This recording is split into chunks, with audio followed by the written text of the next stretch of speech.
एक ना गेम खेलते हैं। कौन सा गेम? तुम एक जानवर का नाम बताओ। हम्म। उस जानवर का ना नाम बताओगे ना तो मैं 6 घंटे तक हम्म। उसकी जैसी आवाज निकालूंगी। अच्छा, उसी की जैसी? हाँ। पक्का? मतलब उसी की लैंग्वेज में तू बात करेगी? हाँ। छह ओके। घंटे तक। तो मैं बकरी चूज करता हूँ। ठीक है। हम्म। सबसे गंदा खाना हमारे घर में कौन बनाती है?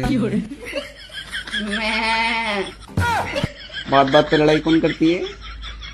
मैं आज जो 3 पार्सल तुमने ऑर्डर किए उनकी पेमेंट कौन करेगा? ए चुप है। मैं अच्छा बात।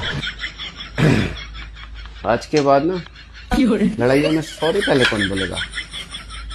मैं वेरी गुड। 6 घंटे ऐसे ही रहना। मजा आ रहा है। I like it.